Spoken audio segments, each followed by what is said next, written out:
রথযাত্রা হিন্দু ধর্মের এক গুরুত্বপূর্ণ উৎসব। বিশেষ করে পুরী এবং ভারতের বিভিন্ন স্থানে অত্যন্ত জাঁকজমকের সঙ্গে উদযাপন করা হয়। এই উৎসবের সঙ্গে জড়িয়ে আছে এক গভীর পৌরাণিক কাহিনী। পুরাণ অনুযায়ী ভগবান শ্রীকৃষ্ণ দ্বারকায় রাজত্ব করছিলেন।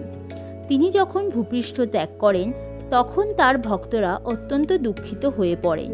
শ্রীকৃষ্ণের ভক্ত রাজা ইন্দ্রদ্যুম্ন স্বপ্নে আদেশ পান যে তিনি যেন নীলাচলে এক বিশাল মন্দির নির্মাণ করেন এবং সেখানে জগন্নাথ, বলভদ্র ও সুভদ্রার মূর্তি স্থাপন করেন। রাজা ইন্দ্রদ্যুম্ন এই আদেশ অনুসারে একটি মন্দির নির্মাণ করেন এবং তখন বিষ্ণু স্বয়ং এক কাঠুরিয়ার রূপে এসে 3টি কাঠের মূর্তি তৈরি করেন।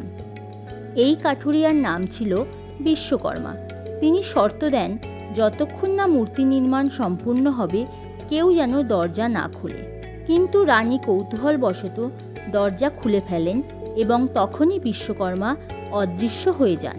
ফলে মূর্তিগুলি অসম্পূর্ণ অবস্থায় থেকেই পূজার উপযুক্ত হয়ে ওঠে। এই মূর্তিগুলি হলেন ভগবান জগন্নাথ, শ্রীকৃষ্ণের রূপ; বলরাম, শ্রীকৃষ্ণের দাদা; সুভদ্রা, তাদের বোন। এদের 3জনকেই এক বিশাল রথে বসিয়ে প্রতি বছর আষাঢ় মাসের শুক্লপক্ষের দ্বিতীয়া তিথিতে পুরী শহরের মধ্য দিয়ে রথে করে নিয়ে যাওয়া হয় গুন্ডিচা মন্দিরে, যা শ্রীকৃষ্ণের মাসির বাড়ি হিসেবে বিবেচিত। এই ভ্রমণ এক ধরনের দর্শন, যা ভক্তদের জন্য অত্যন্ত পুণ্যজনক বলে মানা হয়।